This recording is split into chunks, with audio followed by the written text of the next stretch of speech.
What is going on, Raptors Nation? It is Luca here back with another video, and that was just a brutal loss by the Toronto Raptors. That might have been the Raptors' worst loss of the season, and that's saying something because the Raptors have had some pretty bad losses this season, including losing to the Detroit Pistons back at the end of December. But this one definitely ranks as one of the worst, if not the very worst. This was just a pathetic performance, really, by the Toronto Raptors from start to finish.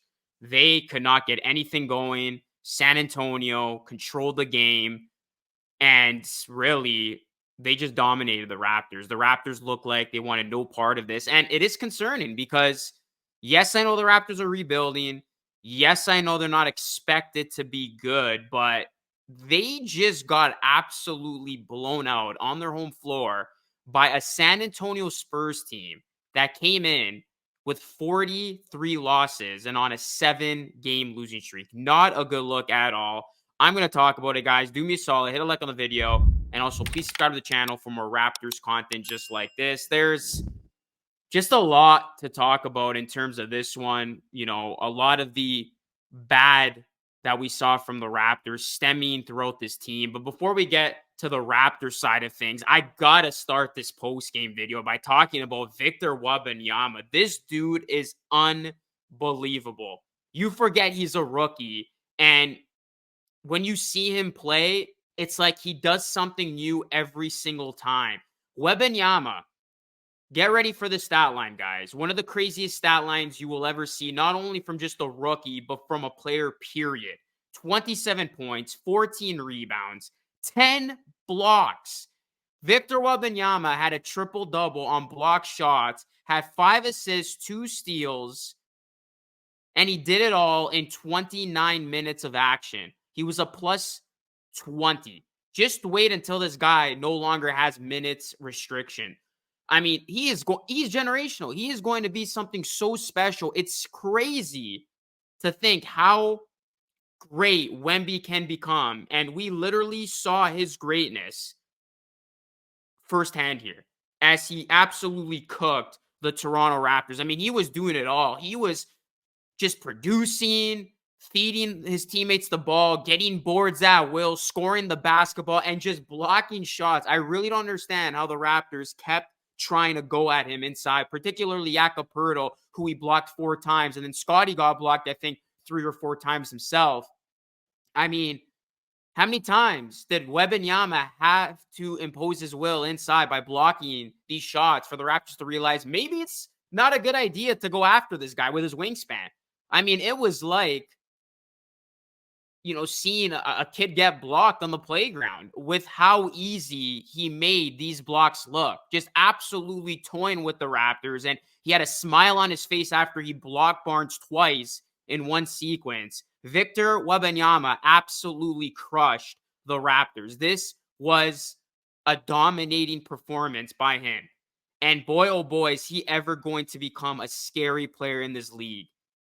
He is as talented as they come. We have never seen anybody like him. Just how he plays the basketball, the way he's able to move, his agility, the way he's just able to score, block shots, get his teammates involved. He literally impacts the game in every single way, and he does it with such grace and efficiency. Again, doing this all in 29 minutes. Imagine this dude starts playing 35 plus minutes a night.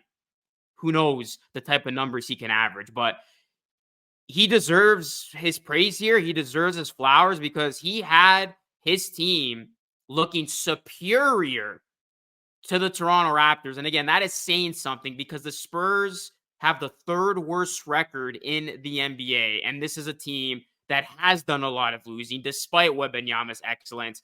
And the Toronto Raptors didn't even look competitive. It's not like they just lost this game. They got absolutely destroyed.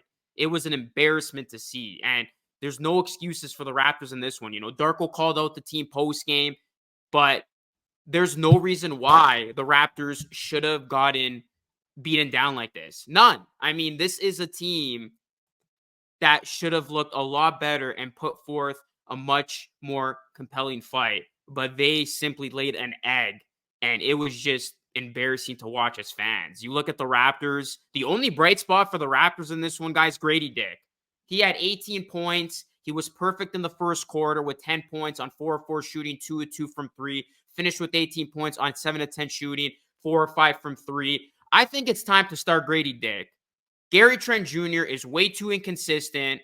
I really don't want the Raptors to bring him back. I said they should have traded him at the deadline. He's too streaky for my liking. It's time to let the young guy start and really just let him get all the minutes he can, because really Grady Dick is a part of the long-term plans here. And, he's really progressing nicely. And even when his shot wasn't falling, he was still doing a lot of the little things well. So I'm ready to say it's time for Grady Dick to start. And he was by far the biggest bright spot, the only bright spot for the Raptors. I mean, Olynyk was nice too. Got to give him some credit as well. He did. It was really just Olynyk and Dick who, were the only guys who gave you something to cheer about. Olynyk, I got to give him some praise here too. He did have 17 points, 6 to 10 from the field, but just seeing Grady get off to a hot start when the Raptors were sinking fast was really, really good to see. But in terms of the starters, just pathetic all around. And I mean, you look at Quickly, I'm a big fan of his. I really want to see him succeed, but he's got to be a lot better. 2 of 12 from the field, 1 of 9 from 3, continues to shoot the ball poorly. He's got to be better as his team's starting point guard. 7 points, 3 assists, did not bring it at all in this one. RJ, 6 of 10, 13 points, but he was a minus 30. I mean, it's easy to be a very bad minus, when your team's getting blown out. But yeah, he had 4 turnovers. This wasn't a good RJ game compared to some of the performances he's had. 0 of 2 from 3. Gary was just an abomination. Like I said, just super streaky. Couldn't get a shot to fall. 4 points, 2 of 7 from the field, minus 19.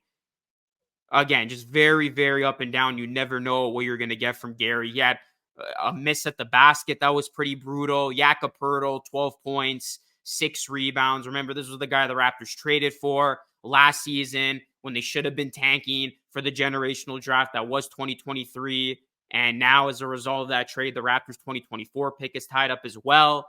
And then Scotty Barnes, you could look at his numbers and say, Luka, he was just an assist away, a rebound away from, and 3 points away from a triple-double. But Scotty Barnes didn't play well, guys.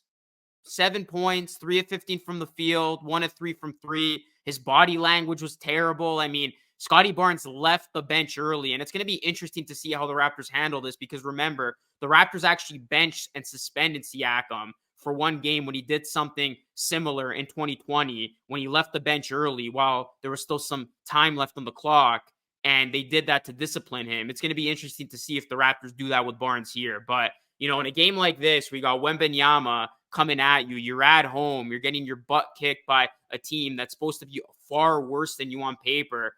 Scotty Barnes, I really felt he needed to bring more, and he just didn't have it. Especially early on. He didn't score at all in the first half, only took 5 shots, wasn't aggressive. And again, you can look at the rebounds and assists, and yeah, it's good that Barnes is still able to give you something when his shot isn't falling, but he just needed to be a lot better. And, I look at this game, just all things considered, and you guys know me, I am a fan of Barnes. He just didn't have it, and he was just off this game, and he needed to simply be better, especially in a spot like this where you're going up against a bad San Antonio Spurs team. And that's the most concerning part, right? The Raptors went up against a bad San Antonio Spurs team, a team that has been pulverized by other teams in the league. And I know Wemby had a generational stat line, but this dude, he's used to having great stat lines. But obviously the Spurs have done a lot of losing. But the Raptors simply look like a cut below the Spurs in this game. So this was just a very, very bad performance by the Toronto Raptors.